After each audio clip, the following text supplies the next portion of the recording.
invest in relationship capital. To me, nothing more important. In fact, people with money, people with intellectual capital, people with all the other assets without relationship capital always fail. Always. Because somebody somewhere, you rub them the wrong way, and everything crumbles. So, when people meet you, they ask, are you for me? They won't tell you. But that's a question they're asking internally. Is this person for me or against me? What they're asking internally, can I trust you? They'll never tell you, but they're asking. And what they're asking, will you keep your word? Just those three things. Why is Liberia opening up? Because they've seen us go out of our way to invest, not to extract. Everybody else who interacts with them takes. We are putting in. We are doing whatever we can to empower people. Profit is not our drive. Profit is a result, by the way. That's what it is. It's a result. You do the right things, profit is guaranteed. So, emotional capital. How do you leave people feeling about you? How do you handle them? How do you interact with them? To me, that's the one capital. Even if you don't have the others, it can grow all the others. Naturally. I've been given opportunities where you have no capital, and the people tell you it doesn't matter, we'll pay you in advance. Why? We trust you, you will deliver. That's what relationship capital can do. Sometimes your biggest problem in business, tenders, whatever, what is the biggest problem? Financial capital. But why are you struggling to get financial capital? Because you have got no relational capital. If you had relational capital, you'd raise money like that. No stress at all. Because there are people who, listen, among the people I've consulted for are the Somalis. I know many people say, oh, they are taking over, they are taking over. No, they are not taking over. Their principles are taking over. And the principles, they took them from us. We don't use them, but we preach them. It's good. Come again. We preach the principles, but we don't use them. They use them, but they don't preach them. That's good, that's true. Who is more advantageous? Let me give an example. Of this elderly man, about 80 now, running business, money. He had this predicament, so he calls me and he says, look, I want you to help me learn computers. How old is he? Some of us are still struggling. I asked him, why? He said, because now business has changed. Everything is online. I have to be up to date with everybody else. So I say, I can't teach you computers, but I can get someone who can teach you. So I get somebody that I trust. Say, listen, this is a door. You're not going there to teach computers. Computers is the entry. If you do it right, you'll get more opportunities. So I told him. I even gave him the material to teach everything. I even taught the person who was going to teach. All he was a teacher. So I said, now we're going to upgrade you beyond being a teacher. Today, he's the general manager of that man for his companies. Because it was a person of integrity. I know the kind of person he was. But that's not even important. Because of that relationship, he trusts me. So sometimes I ask questions. I'm not intimidated. Listen, I have even been inside a temple with a guru to ask questions. Me, those things don't intimidate me. At all. Oh, incidentally, the guru is the CEO of IKEA. In the evening, he wears his turban and what I call, those napkins. And in the temple. In the day, he is the CEO of IKEA Africa. King priest model. Where did they get it from? Us. So I asked the Somali guy, I said, how do you guys do business? What is this so-called Sharia banking? I don't understand. He said, oh, easy, let me explain it to you. Then he jokes, even though you should be explaining it to me.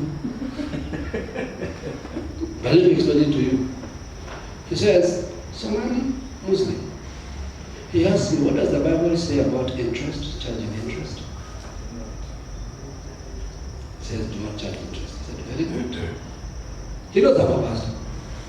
He says, well, you preach it, we do it.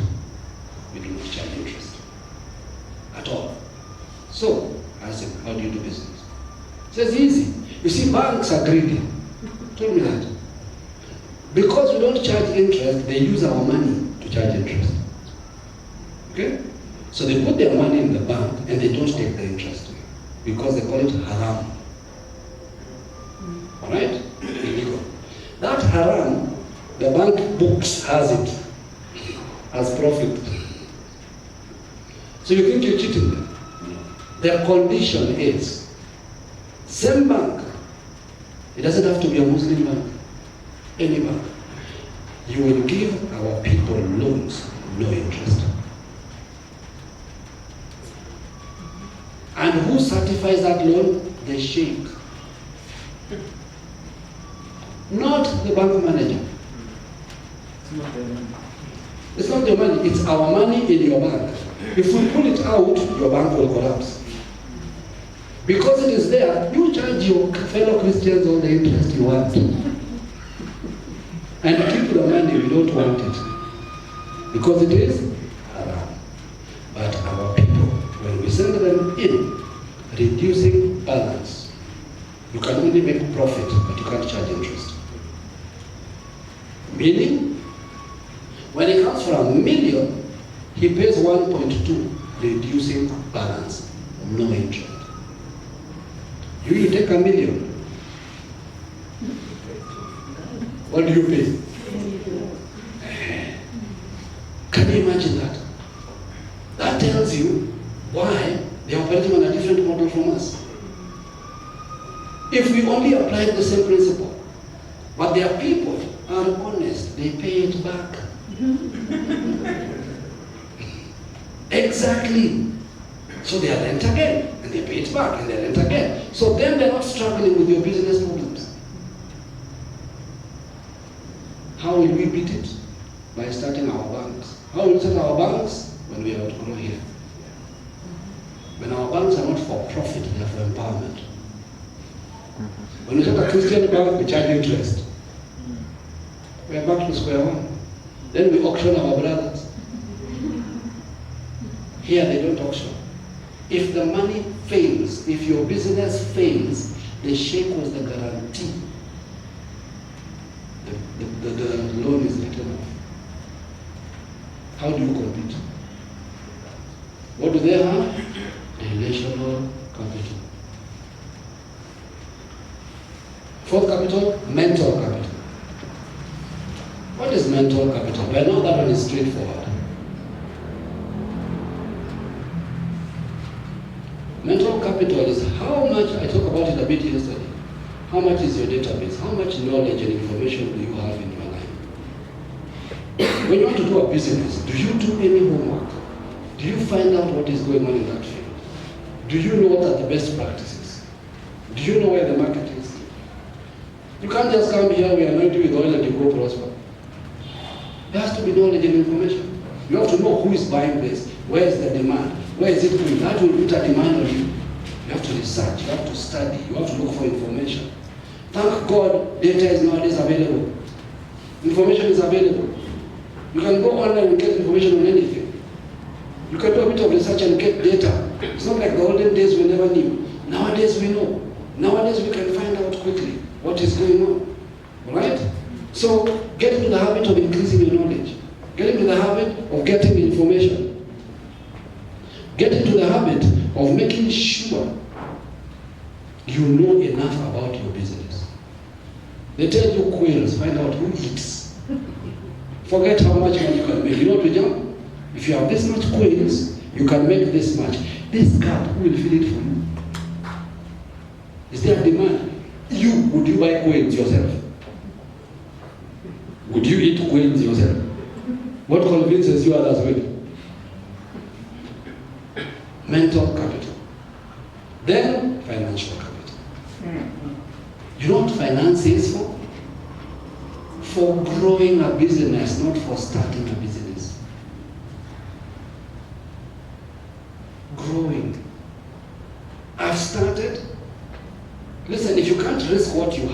don't borrow to start anything.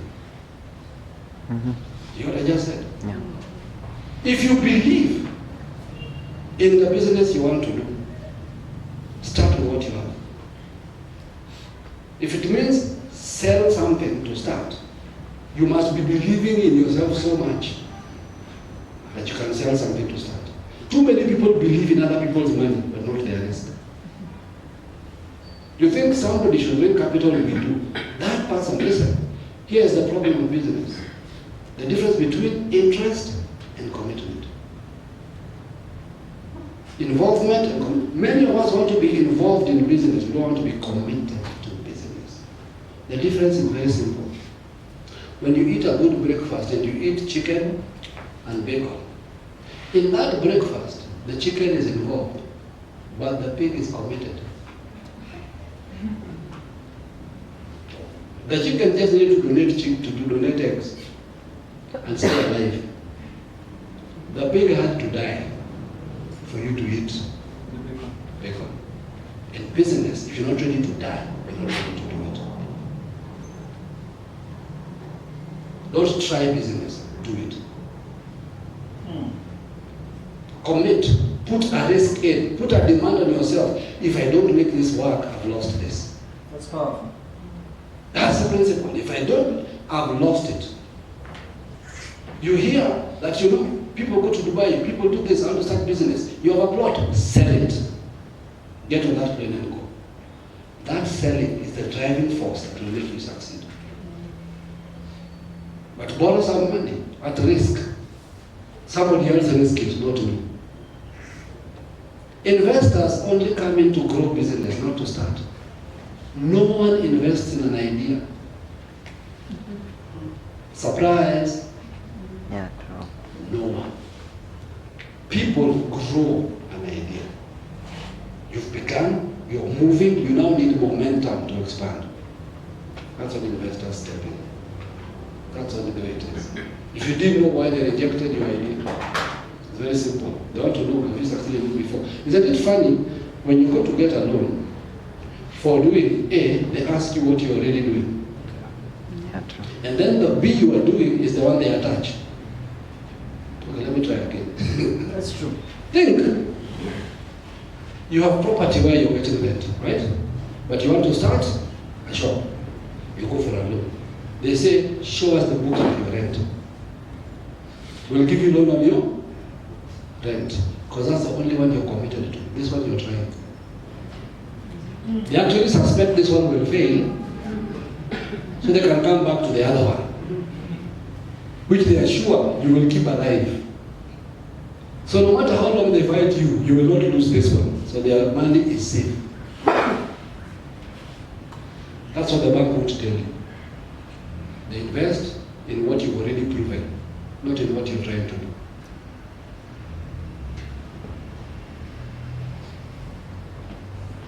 So never start business with excitement on how much you will make. Start business with deciding how much you're willing to lose. That's my simplest advice. If you start with what you're willing to lose, it's very likely you will succeed. If you start with what you're trying to make, you may give up before you ever get there.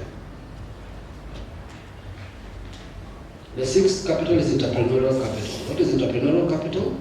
That's a very simple capital. Entrepreneurship is not for everybody. Some of us have to work in organizations. Others can run their own businesses. Why? Being an entrepreneur can't be taught. It is an ability. There are people who can run things on their own and grow them. But there are people who have to work in partnership or inside an environment. If you don't understand that concept, you will think having money to start a business is the best thing to go. Sometimes your ability to raise money in what you're doing, to start a business, is what you should continue doing because you're good at that. You know what I just said? You find it so easy to raise money in farming. Now you want to take the money from farming and go and do a restaurant. No, expand your farm. That's what you're good at. But if you can do something else and prove it, never rush thinking that will save this. Many people want to leave jobs because now they came into some money. They now want to resign and go start a business. My goodness, money is not business. Sometimes you'd rather put that money in the hands of somebody who's already good at business. They might grow it for you better than you try to grow it yourself. So start small, even if you want to start. Always start small, grow. No matter how much money you have. I tell people, even if you have $1 million, grow 100. Leave the 900 in the bank. Prove to yourself you can grow. Don't dump it thinking the more I put, the more I make. There's a common statement we have in our community. We say, any business that you're being told there is easy money, any business you're told you'll make profit quickly, any business you're being told how much people have made and you can make, in that business, you are the product. You think the business is the product? No. You are the product. You're the one who's saying. You are the one who's saying. You think you're selling something? No. You're the one who's saying. And anything that has urgency tied to it, quickly, before you miss, you're talking to the devil.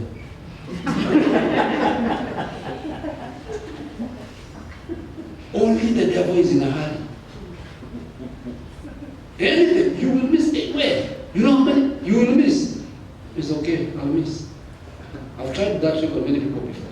That deal, you have to do it before Friday, okay. Ignore, call on Monday. You would have missed, but I spoke on them for you. The deadline changed. You know you are the product. And social capital. Social capital is simply the ability to interact well with people. Because that's where you hear where needs are. That's where you hear what people are looking for. That's where you hear where your business can prosper. If you don't know what's going on, you never know. And this is not about manipulation or taking advantage of people. This is just about being good around people. Treating people well. Being in people's conversations, caring what goes on around them. As you do those things, you will hear. A conversation will come out. Somebody is selling, somebody is looking for, somebody is saying, in normal conversation. So stop avoiding being part of conversations. When the meeting ends, you're gone. When people meet, you're in a corner. I keep to myself. I'm telling you, you will feed on yourself. You will sell yourself, you'll buy from yourself. You need to have relationships. But there's the relationship capital, which is quality relationships, and there is social capital, where you're just a part of people. You can be seen. When people do something, you help. You're part of the story. You're not a stranger. All right? Those are the 7 capitals. Now I want to say something, because when you talk about capital, the thing that obviously must be discussed in the church is the issue of finance and economy. Each system has its economy. When I study the Muslims, I've studied the Hindus, I've studied all of them, they all have what is called some cardinal principles that they live by. Now, this I'm going to say because if I don't say this among businessmen, we miss the point. Because every kingdom has an economic principle. Every kingdom. The kingdom of God, notwithstanding, has its own economic principles. The problem, sometimes we turn those principles into laws, and then people misunderstood that they're principles. And there's a big debate. I don't even think it's new. Every so long it happens. In fact, my logic is this.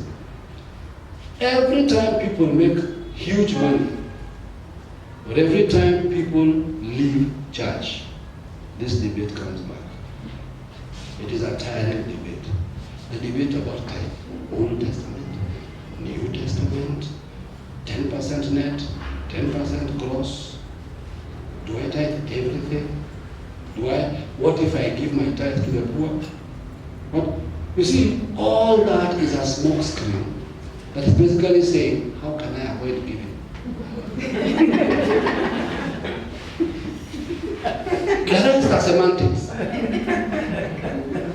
Bottom line, is there a way we can avoid this without being cast? How do we get away from this thing and still be safe? If there is a curse, then let's stick here. If there is no curse, let's get out of here. True story.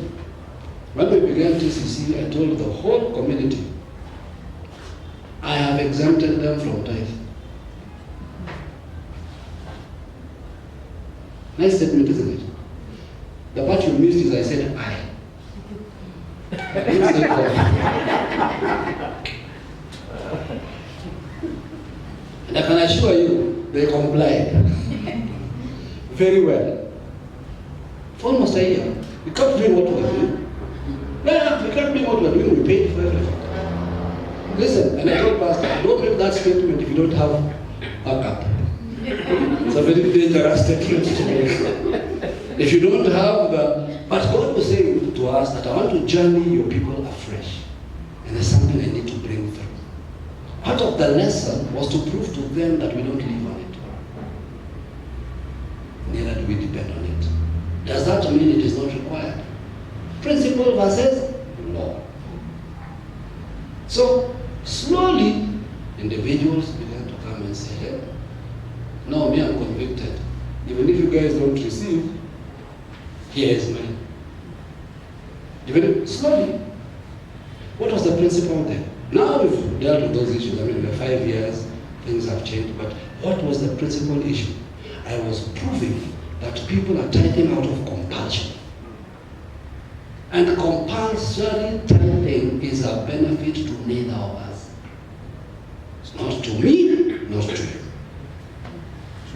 Because we are not applying any kingdom thing. You're giving out of fear, or out of a law, or for the fear of a curse. Just like there are many Christians who are saved to avoid hell, not to enter heaven.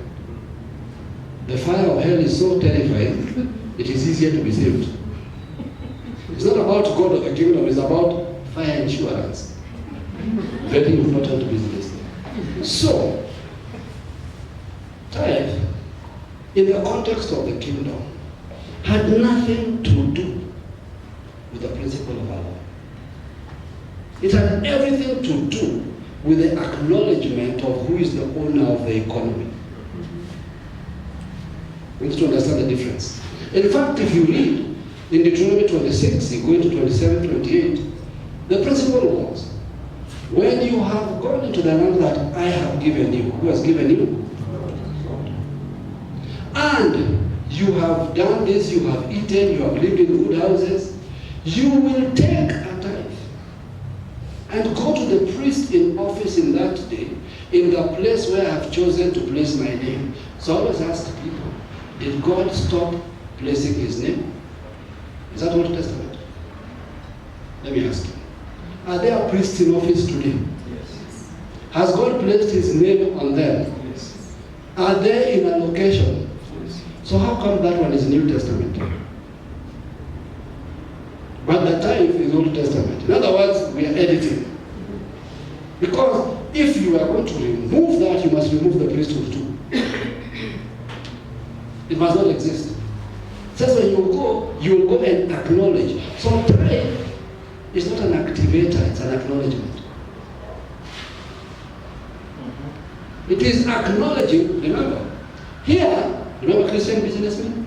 Whether that debate is among Christian businessmen, it is never found on that side. Let me explain.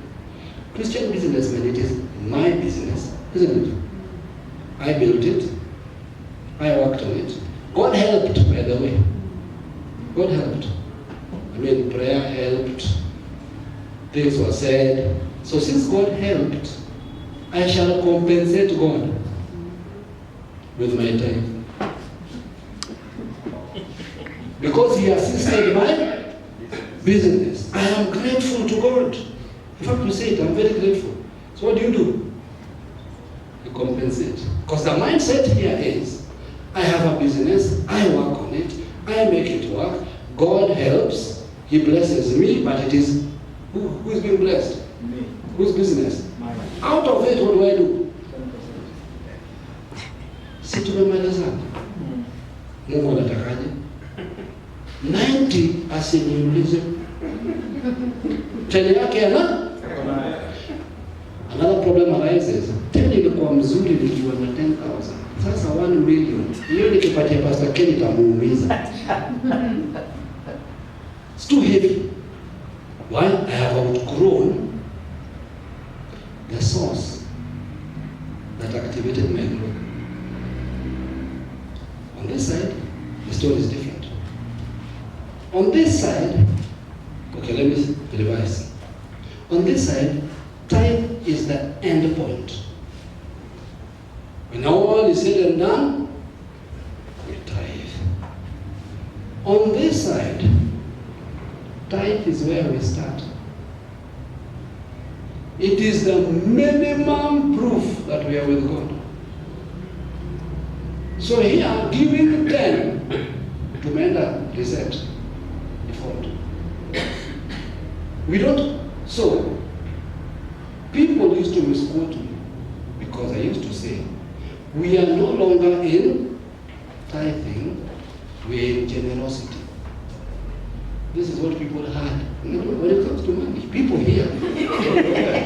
Their hearing is special. Tuliwachana na tithe. Interpretation. Hapa tunachaguaga vile tunatoa, inaitwa generosity. Kwa hivyo nikitoa tuko, I'm generous. Toa 5 when I feel like, because generosity comes from where? From the heart. Let me explain. Here, truth be told, tithe is disciplining me because I am a human being and I forget. Tithe is my kindergarten.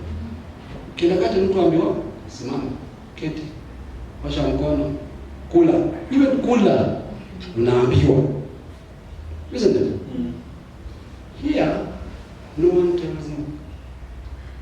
Here, you need a reminder every Sunday that says it's time to give. Step for time. Every Sunday for the last 50 years. Kwani ukifika Wednesday, hiyo knowledge upotea. Ukifika Sunday, unakumbushwa tena.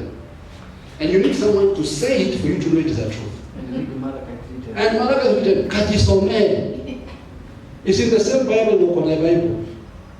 Go and confirm it or not. Fine. Here, something is different. Here, I'm looking for what God is doing. There is no fingerprint on it. But my giving is never below the 10. Majority.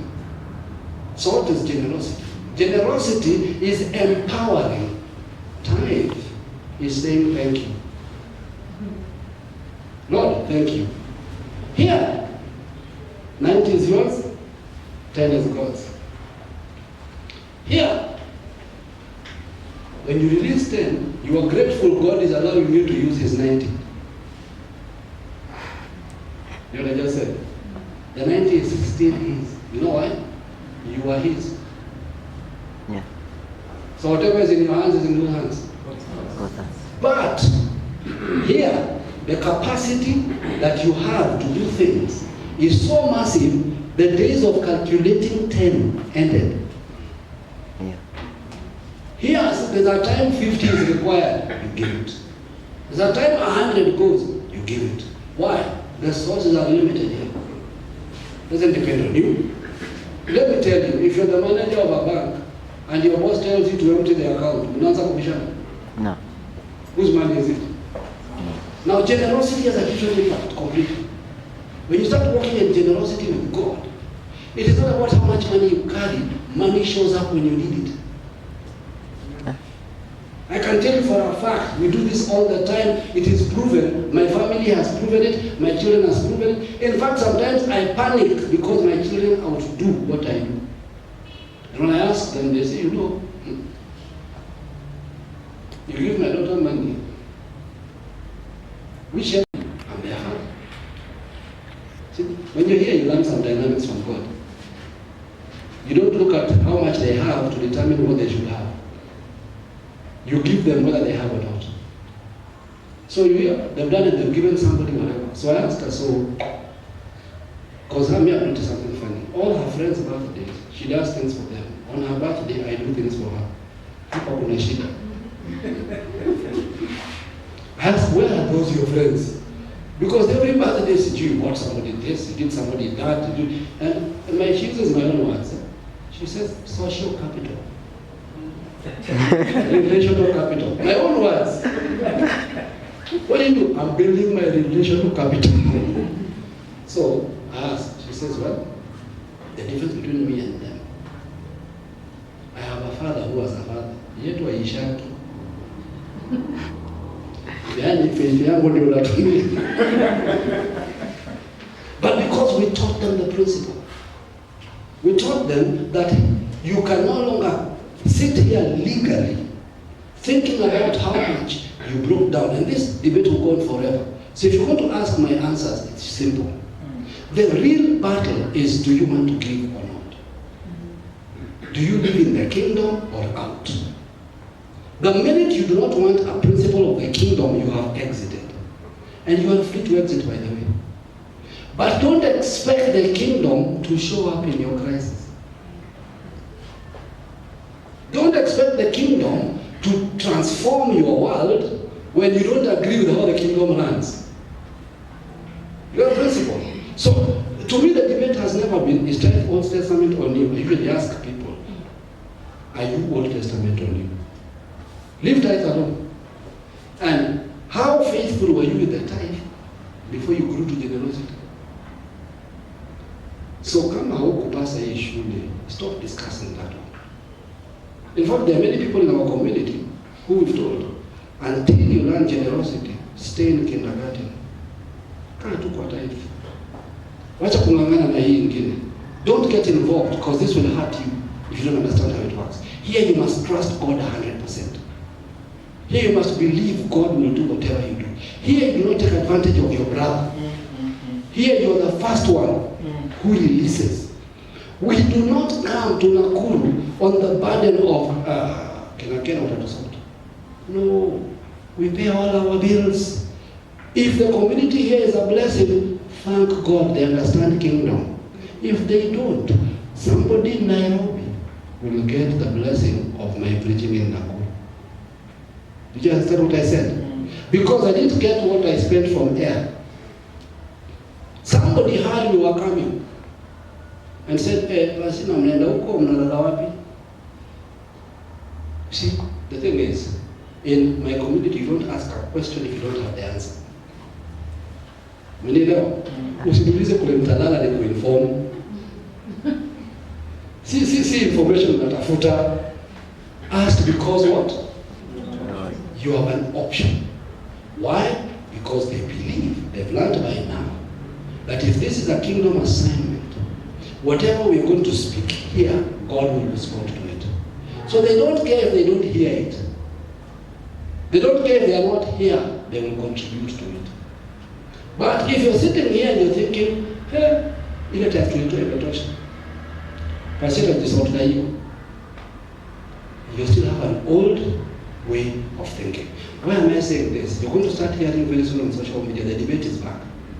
All sorts of pastors are now saying, tithe is Old Testament, this is New Testament. Listen, never discuss an old problem if you don't have a new solution. You know what I just said? If you're not replacing something, don't discuss it. If you have a better solution, tell us. And let me tell you what I've always told our people. Nobody has to tithe. Nobody. Nobody has to give, by the way. Even Christians. You don't have to. But let me explain the difference. It's the same thing. Somebody once told me, I hate specs, by the way. I'm supposed to use them to read because when things are very close here, I don't see them. So I don't like specs. So I had a conversation with one of those guys and I asked him, these specs you want to give me, must I wear them all the time? He gave me a very wise answer. He says, no, you don't have to. Only when you want to see.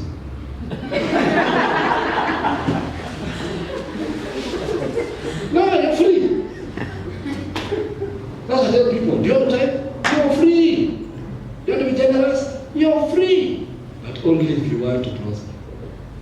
Only if you want to increase.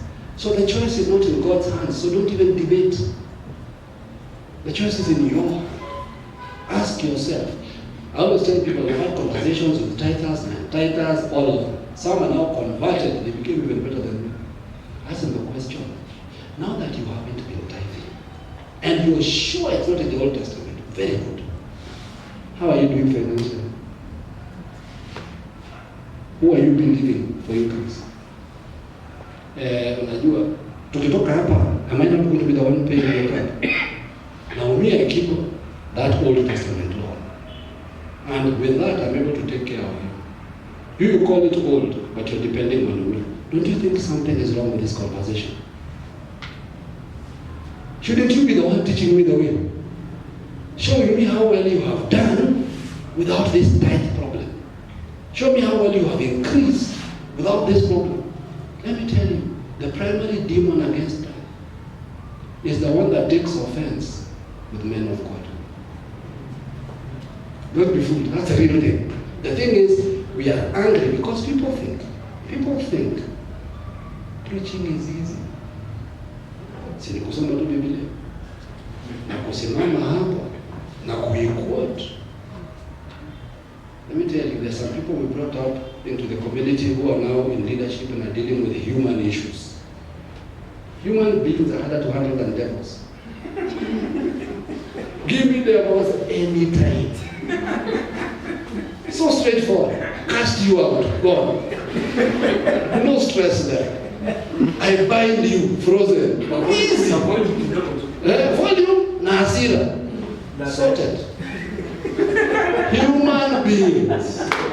Moses reached a place. Let me close with this. And this is what we told our people. Moses reached a place. He told God, where are these my people? Are they not yours? Why do I trouble? And God tried to help Moses. I always say this. I am not going to be like Moses. God said, let me kill them. God, Moses, these people, let me kill them. All of them. And let me start a new nation with you and your family. God, not the devil. What did Moses say? Oh Lord, you know you can't kill them. Or you know people will say,